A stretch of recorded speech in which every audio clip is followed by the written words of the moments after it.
Assalamu alaikum. Today our lecture number 6 is taken from chapter number 2 and we are discussing about torque or moment of force.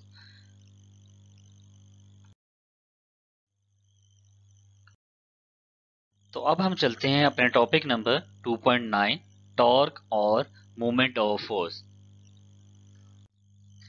तो सबसे पहले देखते हैं 2.9 topic को torque end moment force. तो ये दोनों एक ही चीज के नाम है जिसको हम कहते हैं टॉर्क। तो टॉर्क हमारे पास क्या होता है, टर्निंग इफेक्ट को हम टॉर्क कहते हैं। तो इसका एक और नाम बन जाता है टर्निंग इफेक्ट ऑफ फोर्स। तो हमारे पास ये टॉर्क कहलाता है। तो इसकी डेफिनेशन देख लेते हैं।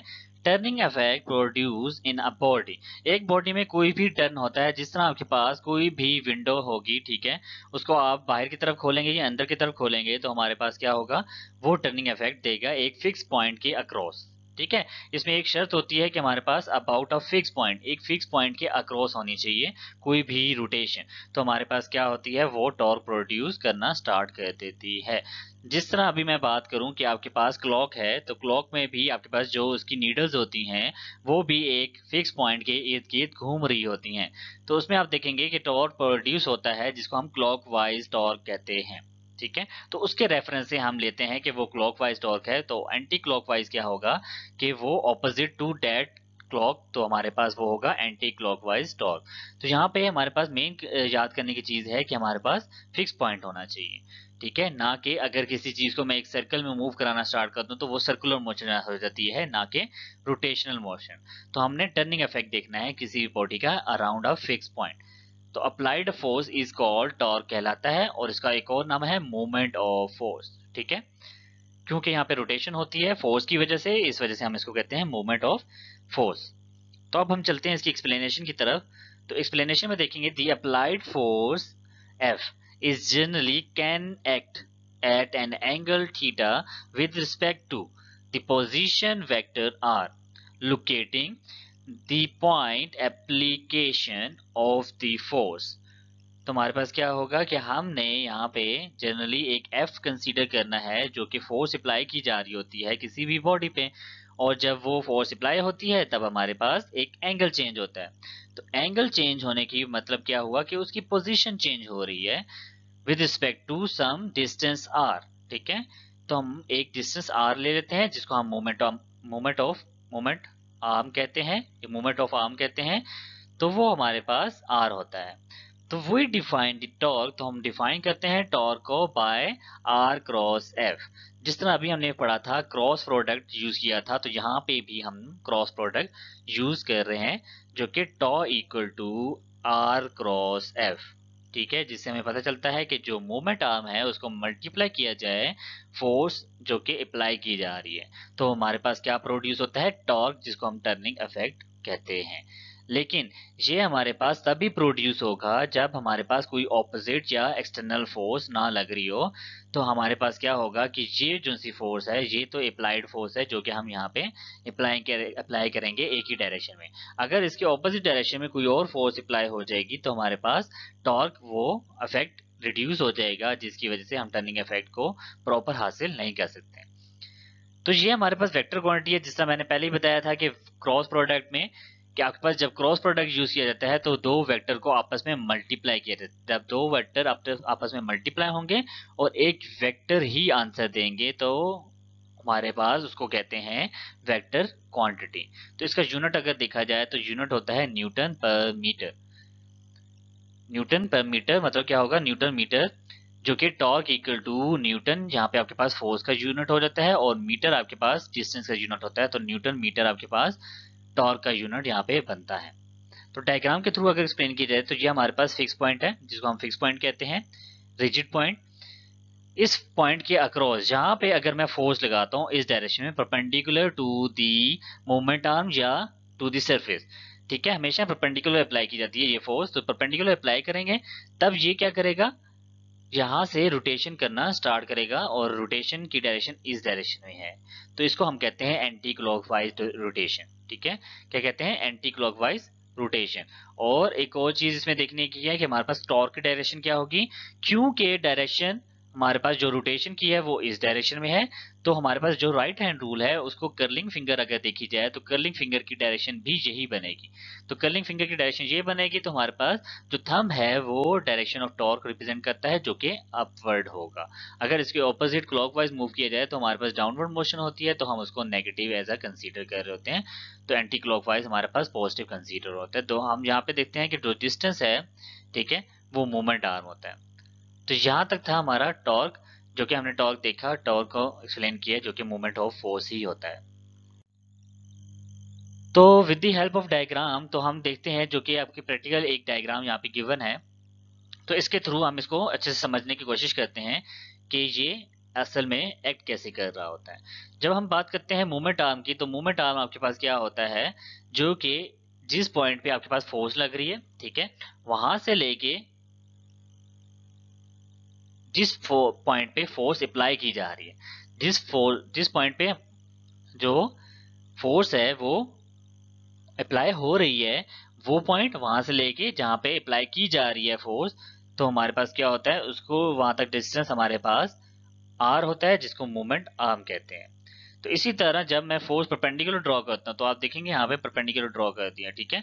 तो फोर्स की अगर डायरेक्शन इस तरफ रखूं तो हमारे पास ये वर्टिकल कंपोनेंट आएगा इसका। तो अगर मैं फोर्स की डायरेक्शन ये रखूं तो हमारे पास कोई रोटेशन ही नहीं होगी, तो हमारे पास इसका वर्टिकल कंपोनेंट इसमें इन्वॉल्व होगा, ना कि हॉरिजॉन्टल कंपोनेंट फोर्स का इंक्लूड होगा। तो मैक्सिमम फोर्स किस वजह से होगी, इसके वर्टिकल कंपोनेंट की वजह से। तो अगर इस चीज को मैं एक्सटेंड करके नीचे की तरफ लेते आता हूं, तो हम देखेंगे कि हमारे पास ये डिस्टेंस है टोटल। जब ये डिस्टेंस है तो हमारे पास एक एंगल बनता है 90। तो चाहे वो 90 बनता है तो 90 के सामने वाला हमेशा परपेंडिकुलर होता है, और यहाँ पे थीटा बन रहा है तो थीटा के साथ वाला बेस होता है, ठीक है। तो जब ये बेस ड्रॉ किया गया और यहाँ पे आपके पास हाइपोटेन्यूज है और यहाँ पे आपके पास परपेंडिकुलर यहाँ पे कंसीडर किया जाएगा। तो ये तो था हमारे पास एक प्रैक्टिकल एग्जांपल, जिसके थ्रू हमने एक्सप्लेन किया कि टॉर्क कैसे प्रोड्यूस होगा जब इस पे हम एक फोर्स लगाएंगे और ये रेंज ओपन होना स्टार्ट हो जाएगा। तो आप देखेंगे कि क्लॉकवाइज और एंटी क्लॉकवाइज की दो डायरेक्शन कंसीडर की जाती हैं। तो अब हम कुछ इंटरप्रेट करते हैं कि हमारे पास जो इक्वेशन आई थी tau is equal to R cross F, तो उसको अगर इंटरप्रेट करने की कोशिश की जाए तो वो क्या होगा कि अगर मैं उसको ओपन करूं क्रॉस प्रोडक्ट को, तो वो बनता है R F sine of theta with an angle, जो कि डायरेक्शन दी गई है आपके पास एन यूनिट वेक्टर। तो यहाँ पे वही काम किया गया कि हमारे पास जो फर्स्ट वेक्टर होता है उसका हमने क्या लिखना होता है, मैग्नीट्यूड, और सेकंड वेक्टर को हमने रिप्रेजेंट करना होता है बाय द डायरेक्शन, और उसका प्रोजेक्शन देखनी होती है, ठीक है, कंपोनेंट देखना होता है। तो कंपोनेंट कैसे देखते हैं इसमें, परपेंडिकुलर कंपोनेंट। तो यहाँ पे फोर्स का परपेंडिकुलर कंपोनेंट देखा गया, तो आप देखेंगे कि हमारे पास ये आता है F sine theta with unit vector N, ठीक है। तो इसी तरह जब इसको रिप्रेजेंट किया जाएगा तो tau equal to R cross F ही आएगा। तो हम चलते हैं अब अगली इक्वेशन की तरफ, जो कि इसका होगा आर क्रॉस एफ, जिसमें हमने डिस्कस किया था, लेकिन यहाँ पे हमने करना है एफ क्रॉस आर, ठीक है, उसके ऑपोजिट यहाँ पे डील करना है। तो जब मैं फोर्स को पहले लिखूंगा और आपके पास रेजिस्टेंस जो आपके पास लेंथ है उसको हम आर से रिप्रेजेंट कर रहे हैं, तो उसका जो लिखेंगे वो सेकंड वेक्टर होगा, ठीक है। तो इस वजह से आप यहाँ पे देख सकते हैं इसमें डाउनवर्ड डायरेक्शन होती है और यहाँ पे नेगेटिव साइन शो नहीं किया गया, लेकिन यहाँ पे ऑपोजिट डायरेक्शन की वजह से एक नेगेटिव साइन आता है जो कि यहाँ पे ऑपोजिट डायरेक्शन शो कर रहा होता है। तो अगर इसको कंपैक्ट फॉर्म में लिखूं तो tau equal to minus F cross R. Minus क्यों लिखा, क्योंकि डायरेक्शन ऑपोजिट होगी यहाँ पे, जब आप देखेंगे कि हम एफ क्रॉस आर आ रहे हैं ना कि आर क्रॉस एफ जा रहे हैं। तो एफ क्रॉस आर में हमारे पास क्या होता है, डायरेक्शन ऑपोजिट हो जाती है, तो इसलिए हम यहाँ पे माइनस का साइन यूज कर दिया है। तो अब हम चलते हैं factors on which torque depends. Torque जिन फैक्टर पे डिपेंड करता है, तो अब उनको फैक्टर्स को हम देखते हैं। तो हमें टॉर्क का फॉर्मूला पीछे से हमने देखा था, जो कि पिछली स्लाइड में हमने फाइंड किया, आर क्रॉस एफ के इक्वल होता है। तो आर भी हमारे पास एक वेक्टर क्वांटिटी है, फोर्स भी एक वेक्टर क्वांटिटी है, तो दोनों को मल्टीप्लाई किया तो हमारे पास जो टॉर्क आ रहा है ये भी एक वेक्टर क्वांटिटी रिप्रेजेंट की जा रही है। जब मैं क्रॉस प्रोडक्ट को ओपन करता हूं तो यहाँ पे R F sine of theta include किया जाता है, ठीक है। तो यहाँ पे आपके पास तीन फैक्टर तो वैसे ही आपको यहाँ पे नजर आ गए कि फोर्स एक फैक्टर है, ठीक है। तो मैग्नीट्यूड ऑफ फोर्स जो आपके पास एक मेजर फैक्टर यहाँ पे इंक्लूड होता है। दूसरा फैक्टर आपके पास क्या है, लेंथ ऑफ आर्क जो सी लेंथ होती है, रेडियस जहाँ कंसीडर कर दिया जाए, एक सर्कल कंसीडर होता है क्योंकि जब वो रोटेशन करता है तो एक सर्कल बन जाता है, तो उसका रेडियस की बात की जाए तो आर से रिप्रेजेंट किया जाता है, जिसको मोमेंट आर्म कहते हैं। तो यहाँ पे magnitude of position vector R. उसके बाद हमारे पास थीटा होता है जो कि angle between R and F F है, जो कि अप्लाइड फोर्स एंड पोजीशन के दरमियान में एंगल पाया जाएगा। तो इसमें हम देखते हैं कि मैक्सिमम और मिनिमम की कंडीशन, जहां पे भी ट्रिग्नोमेट्रिक फंक्शन यूज किया जाता है फिजिक्स में, तो वहां पे हम मैक्सिमम और मिनिमम लाजमी फाइंड आउट करते हैं। तो यहाँ पे अगर मैं मैक्सिमम की बात करूं तो torque will be maximum. Torque maximum कब होगा? जब आपके पास ये जो सा एंगल है थीटा, ये 90 के इक्वल होगा। जब ये एंगल 90 के इक्वल होगा तब हम इसमें से मैक्सिमम टॉर्क फाइंड कर सकते हैं। इसी तरह जब मिनिमम टॉर्क की बात की जाए, जिसको जीरो टॉर्क भी कहेंगे, तो हमारे पास क्या होता है कि angle between them R and F is 0 and 180। 0 और 180 के दरमियान में कोई एंगल होगा तो हमारे पास उसमें मिनिमम टॉर्क प्रोड्यूस किया जाएगा। तो यहाँ पे तो हमने देख लिया उसके फैक्टर्स, जो कि हमने इसके फार्मूले से ही डायरेक्ट यहाँ से फाइंड आउट किए थे। तो ये तो हमारे लिए काफी इजी हो गया, जिसमें हमने फार्मूले की मदद से उसके कुछ फैक्टर्स देख के साथ में मैक्सिमम और मिनिमम टॉर्क यहाँ पे डिस्कस किया। अब हम चलते हैं एक और टॉपिक की तरफ, जो कि इसकी सब हेडिंग है 2.9.1, जिसमें हम देखेंगे मूवमेंट ऑफ कपल। लेकिन जिस तरह हमने पहले बात की थी वो है movement of force. Movement of force का मतलब क्या हुआ कि हम फोर्स की वजह से जो मोशन हो रही होती है उसके मूवमेंट ऑफ फोर्स कहा जाता है। इसी तरह मूवमेंट ऑफ कपल, तो हमारे पास कपल की वजह से जो मोशन होगी वो हमारे पास मूवमेंट ऑफ कपल कहलाएगा। ठीक है, तो यहाँ पे हम कपल की डेफिनेशन देखते हैं। Couple is defined as two parallel forces. तो हमारे पास होना क्या चाहिए? दो पैरेलल फोर्सेस, चाहे वो दूर क्यों ना हो, किसी भी आगे जाके डायरेक्शन में हो सकते हैं दोनों वेक्टर्स। तो लेकिन एक कंडीशन यहाँ पे रखी गई है कि आपके पास पैरेलल फोर्सेस होनी चाहिए। जब पैरेलल फोर्सेस, तो कंडीशन प्रूफ होगी, तो हम क्या करते हैं, that have the same magnitude, तो उनका मैग्नीट्यूड सेम होना चाहिए, लेकिन जो उसकी डायरेक्शन है वो ऑपोजिट होनी चाहिए। तो इसमें हमारे पास तीन कंडीशन बताई गई हैं। एक कंडीशन आपके पास पैरेलल फोर्स की है कि दो पैरेलल फोर्सेस होने चाहिए। दूसरी बात आपके पास क्या है? सेम मैग्नीट्यूड होना चाहिए। ठीक है, जब सेम मैग्नीट्यूड होगा तब हमारे पास इसका जो थर्ड फैक्टर है एंगल वाला या डायरेक्शन वाला, तो वो ऑपोजिट डायरेक्शन में होगा। वो कैसे होगा कि अगर स्टीयरिंग व्हील की बात की जाए तो आपको नजर आ रहा है यहाँ पे कि स्टीयरिंग व्हील में हम क्या करते हैं, एक तरफ से अपवर्ड फोर्स लगाते हैं और दूसरी तरफ डाउनवर्ड फोर्स लगाते हैं। तो अपवर्ड फोर्स हमारे पास होगी जो कि इसका वेट ही होगा। ठीक है, इसी तरह डाउनवर्ड फोर्स उसके रिएक्शन फोर्स में हमारे पास नीचे अप्लाई की जाएगी। तो action, every action has a reaction, तो हर एक्शन का एक रिएक्शन पाया जाता है। तो यहाँ पे भी एक रिएक्शन पाया जा रहा है, जो कि हमारे पास टॉर्क की में कपल को कैसे यूज किया जाएगा, तो वो यहाँ पे है हमारे पास।